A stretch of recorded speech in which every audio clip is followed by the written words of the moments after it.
What up? Daniel Augustin here. Another episode of Multi-Hyphenate. I want to instant reaction here on Tennessee, Ohio State. It's so funny because I expected this game to be the most physical and the most competitive. All right, I'm going to do this without fanfare. I'm going to do this is going to be unbiased. I do personally have an SEC bias.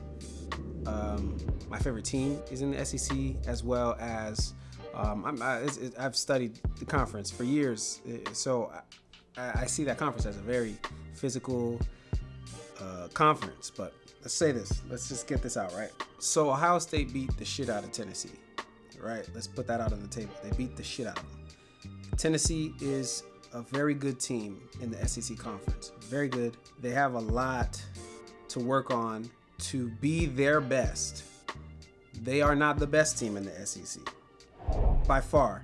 I will say that now, having all this time, this entire season, the SEC as a conference, I think, is still a stronger conference, because I do think there are more good teams in the SEC than there are in the Big Ten, even though there are more Big Ten teams in the playoffs. I think the SEC's fourth best team just played against the Big Ten's second or first best team.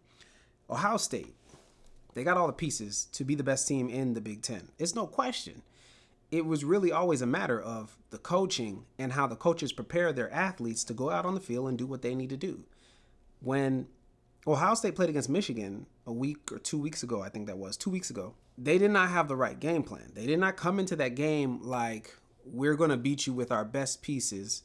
They came into that game and they saw that Michigan was playing them a particular way, and then they tried to beat Michigan in a different way, instead of coming to terms with the fact that you got to live or die with what you got. And they died in that game against Michigan. They came out there and tried to win the game just running the ball. The only teams that just run the ball are teams like Army and Navy. You know what I'm saying? And they'll throw it 5 to 10 times in that game, but, you know, it ain't too many teams that are just going to come out there and just run the ball. If you're not stretching the field, if you're just throwing 5-yard passes every single play, sooner or later, it's not going to work out. All right. If you're stretching the field, if you're playing the intermediate, if you're playing it short, defenses are going to ultimately be on the heels. Ohio State in this game, they clearly came out focused on putting their weapons to use. Now, this game is about as much about Ohio State as it is about Tennessee. Tennessee, I think, took Ohio State for granted. They took their talent for granted. I think they took the Big Ten SEC matchup for granted. I think they have their own bias, because the reason why I say that is because they played this game as if their D-line was going to win the game for them. They didn't do anything special when it came to Jeremiah Smith and Egbuka and Tate. The wide receiving core at Ohio State, they did nothing special. They really came out there trying to play these dudes one-on-one. What the fuck are y'all doing? What are y'all doing? Y'all can't do that. Y'all can't do that. Y'all don't have the best corners in the country, Tennessee. I mean, at least now you guys have the time to go out there and look for some, but what in the hell were y'all doing? I'm confused. I don't normally cuss in these, but I'm confused. I was so confused watching them. First of all, Dylan Sampson, he doesn't play in this game, right? 1 second. So Dylan Sampson doesn't play in this game, and that automatically takes away Tennessee's biggest threat. They feed off of Dylan. After Dylan starts to eat, that's when they start to go over the top. And I've been talking about it in the few games I've covered of Tennessee this season. Tennessee has a quarterback that has more potential right now than he has. He's got more potential right now than he has skill. I want to say. I think that might be the wrong way to put it. Nico's got a cannon for an arm, but he misses on a ton of throws, and the throws matter. They don't throw 40, 50 times a game, so he's not catching a rhythm. Nico Iamaleava is the kind of quarterback that I think would be a Heisman winner if he was playing at Colorado. Because, see, in Colorado, at least this past season, they were playing 7-on-7. Now you get into playing at Tennessee and the SEC. You're mixing it up and you're genuinely feeding the running back. All right, so now what happens is you're not getting your flow. The team is flowing, the offense is flowing, but you're not getting your flow. And if you're a 7-on-7 kind of guy, you need to be throwing every single play. Every single play is how you start to pick up momentum and start to really catch a groove. And Nico tends to miss on very important throws. Now, also, Tennessee did not really threaten this Ohio State defense. They didn't really try to go over the top. Granted, Ohio State, this is what I'm saying. They came out there and they had a plan. Ohio State's DBs, they were playing like 19 yards off. They know that Tennessee likes to beat you deep. They know Tennessee likes the deep post, the skinny post, the deep ball. They know that. And so they had eyes on everything. They kept everything in front of them. And Tennessee didn't even feel confident enough to try to beat them deep. So they didn't really try that. Only on a couple plays. And, you know, Nico got beat up on. He did a very good job in this game of being physical and running the ball. Man toted the ball about 13 times in the first half. I think it's because Dylan wasn't able to go. And so they needed something on the ground. And they started to use Nico. Never asked him to do that much. And so they did in this game. And it was smart because they needed something. They needed to come out after halftime and they needed to score. This whole video is about need. And they didn't get that score. Not even 3 points. I think, like, if I'm coaching, I'm going to let the team know, guys, we have to score on this drive. There's no ifs, ands, or buts about it. We can't go out there and punt the ball. So I'm telling y'all, we're going for it if we get to fourth down. Let's not get to fourth down. If I'm coaching, listen, on 2nd down and 10, I'm trying to get 5 yards. That's the goal. That is the goal. But Tennessee was constantly getting 2nd down and 10, getting sacked or running the ball. And then they find themselves in 3rd and 15. Bruh, you hurting yourself. You're hurting yourself. You're not doing anything to help yourself. So I really genuinely felt like Josh Heupel in Tennessee didn't have a real game plan. They had expectation. I think they thought they was getting ready to play the Ohio State team that played against Michigan. But this Ohio State team came out differently. They came out like, no, we're going to beat the shit out of y'all. That's our plan. When I saw them coming out and right away finding Jeremiah Smith, right away getting to Egbuka, right away hitting Jeremiah Smith on the deep ball, I'm like, holy shit, they got their groove back. Sometimes you do need to get punched just so you can kind of understand that, like, oh, I got to stop messing around. Go back to your corner. You sit there in your corner. You spit your blood out. Ding, ding, ding, ding. You go back out there with a new word, a new mindset, new philosophy, and you put it to use. And that's what Ohio State did. I'm glad to see it. I don't know what everybody's talking about when it comes to this college football playoff because everybody's been saying that, like, oh, there needs to be new reseeding so that Oregon has the easiest path. Listen, dog, shut the fuck up. What are y'all talking about? Who is Oregon supposed to play right now? Notre Dame just got in. They about to play Georgia. Penn State just got in. They about to play Boise. Texas got in. They about to play Arizona State. And then Ohio State got in. They about to play Oregon. Did y'all want Oregon to play against Arizona State or for them to play against Boise? Is that what y'all wanted? Because they just played Penn State in the Big Ten title game. So that game was a shootout and they won the game. So they beat them handedly, low-key. They beat Ohio State just, at the buzzer. So essentially you're saying you didn't want them to be playing against Ohio State. And I guess you're saying when people are saying everything that they're saying, they don't want to see the number one team be cannibalized by somebody else in the bracket. But let's just find out if they're really the best team. Because if they were going to get to the championship game and lose to Ohio State anyways, then who the fuck cares that they made it to the championship game? Everybody's crying and bitching and complaining. I'll tell you this much. What I hate, the only thing that I'm complaining about is the fact that SMU got in and the fact that Indiana got in. I felt like those two games were trash. I know what we just watched looked like trash, but to me it wasn't. And I'm going to say like this. Reason why. Tennessee, yeah, they started to make their little run and they still got smashed. Yes, understandable. But it's still strength on strength. It was still a team that I wasn't hoping would make it a game. It was a team that I expected to make it a game. I didn't know what to expect out of SMU. I didn't know what to expect out of Indiana because they haven't been tested all season. Ultimately, Tennessee has been tested all season. But Tennessee's been able to be tested at a time where they're going up against another team that is feeling the pressure of Tennessee's defense. That's also not scoring on offense. So now the game ends up being a standoff, 21-21, etc. And those are the kinds of games we're accustomed to seeing at Tennessee. Big games where they can score once a quarter, and then their defense can essentially take over and dominate and get the ball back for their offense, and their offense can try and inch. And it didn't work. It wasn't successful. Deep ball wasn't successful. Dillon didn't have it on this drive. Offensive line wasn't able to win on this drive. That's okay. Put it back on the defensive line. Tennessee's been able to do that all season. Didn't work, and it can't work in a game where you have Ohio State coming out and actually putting their weapons to use. I did a breakdown video 2 weeks ago, Michigan and Ohio State. I think I released it a week ago, though, and was talking about how you got Egbuka and Jeremiah Smith, and you put them on the same side, and that's a mismatch problem. And I don't know what defense wants to deal with that. You let Jeremiah Smith run route. He's the bait. He's just the person that they're going to watch the hardest. And you got Egbuka in the slot, and you let him run the seam route. And somebody's got to be open. Got to be. Because they're already going to be putting so much pressure on that side. Egbuka's the guy you're going to be looking at the least. And that happened in this game. Egbuka did. I don't think he caught it. Was it a touchdown pass? It wasn't a touchdown pass, but he did catch a deep seam route across the middle. And Jeremiah Smith, big game.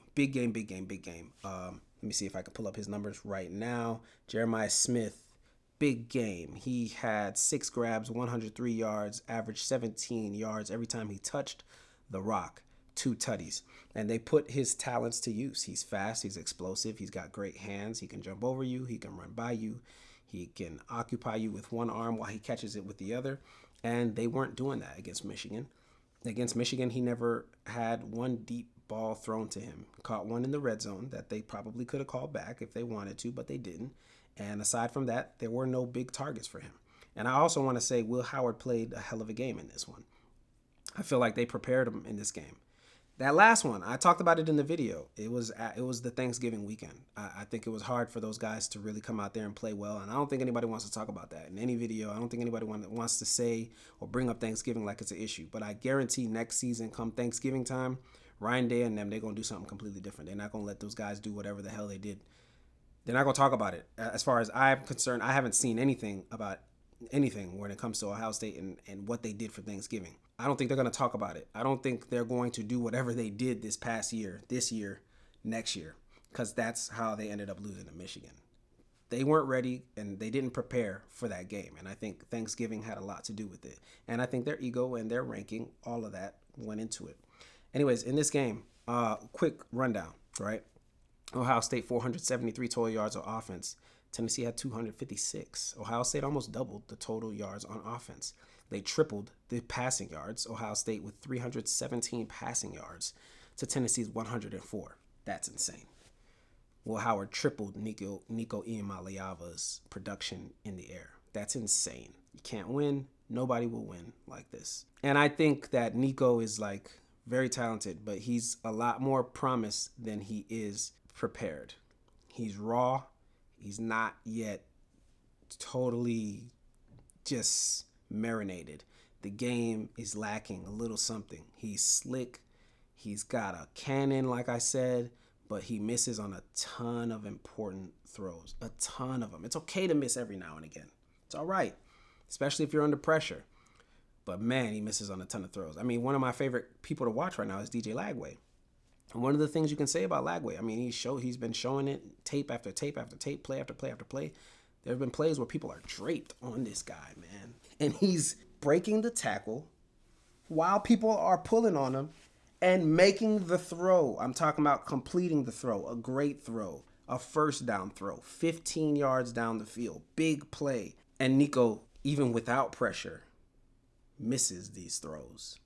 So I think with Nico, he's somebody that they're going to have to be able to work with from the perspective of getting him to be more game ready. I think if it's a 7-on-7 competition, like I said, Nico Iamaleava is not losing to anybody probably. He has a cannon. And I really think that Tennessee's got to get some better production at the wide receiver position. They got to. I mean, what we just watched just now was sad. And the fact that they end this game, I didn't even run down the stats because I got so caught up with the passing yards. The fact that they end this game with 104 passing yards, those wide receivers got to be in there they got to be in there just feeling like shit. Because it played like shit. It looked like shit. There was no separation. And it's hard to get separation when DBs is playing 14 to 20 yards off. That's crazy. But that's when you and your wide receiver, just when you and your quarterback got to have a special bond. Y'all got to have a special bond where y'all could talk about that kind of coverage. Y'all got to be seeing that kind of coverage in practice. And Tennessee probably didn't know that Ohio State was going to come out there and give them that kind of coverage. But you and your quarterback got to have that kind of bond where it's like, oh, all right, bro, he playing me off. Hit me with that back shoulder. All right, bro, I'm going to choke everything down. So if we was going to be running that 18-yard route, I'm running it at 12. I'm running it at 16. Hit me. And y'all just got to have a rapport, you know? And I don't think Nico has that with his guys. I think Tennessee is more focused on the run. They kind of always have been. Tennessee has never really just been a team that just threw the ball, you know? Like they not really just an air raid kind of offense, and that's all they want to do. They always have been the kind of team that controlled the ball on the ground. You know, if I really sat here and tried to run down the list of running backs that have been at Tennessee, I'm sure I could come through with a ton of names, but I'm going to come up with more running back names than wide receiver names. That's just me keeping it real as far as like legends in the game, you know? So, it was a hard game to watch, boy. All 4 games, the home team won. If I'm not mistaken, 2 Big Ten teams won, 1 SEC team won, and then an independent team won. So, moving forward. Now, next up is Ohio State and Oregon. That's going to be huge. Looking forward to the rematch. This Ohio State team that just played out there tonight, that is a team that can win a title. No doubt, no ifs, ands, buts about it. The question is, are y'all going to come out and play like that again? Are y'all going to be able to be that aggressive? I believe Jeremiah Smith can run by just about anybody in college football. I would love to be seeing him matched up against the best corners right now. God, I would love to see him matched up against Will Johnson, Travis Hunter, Jahdae Barron. I would love that. I would love to see what happens when he's got one-on-one coverage with somebody who is just very ultra talented. It's just all over. It just drips all over them. So let's see how far they get. Oregon has a lot of speed in their secondary. So I don't expect what I just saw out there today. I expect more of a shootout, but I expect more of a shootout that is more of an intermediate kind of game. I'm going to go back through the footage from the first Oregon and Ohio State game just to catch a vibe for what happened in that game. I know there was a lot of going down the field, a lot of scoring. It was like a 30-something ball game. So I expect the game to be explosive. I just think that Ohio State just played probably their most complete game against a top 25 team. They haven't played a game against a top 25 team like they just did just now all season, you know. So I'm trying to think back to what all top 25 teams did Ohio State play. They played Penn State and then they played Oregon. Those are the 2 top 25 games that I could even think of that Ohio State had. And they lost one of those games, lost the game to Michigan, and they have looked like a different identity often in a lot of different games. So can that Ohio State team show back up when they go to the Rose Bowl, when they come here to Los Angeles, Pasadena, and they're playing, I might try to see if I can go to that game, and they're going to be playing against Oregon. Who are we going to see? Is that the Will Howard? Is this the same Will Howard we're going to get? Because that Will Howard right there, if that's what Will Howard was doing all season, he would have been in the Heisman conversation. No ifs, ands, or buts about it. I'm looking forward to seeing what Ohio State team comes out. Just to look through the numbers just a tad bit before I end this. Ohio State 24 first downs, 17 for Tennessee. Ohio State 4 of 9 on third down. Tennessee 6 of 17. And then Ohio State averaged 7 yards a touch. Tennessee averaged 3.7. Tennessee punted the ball 7 times to Ohio State's 3.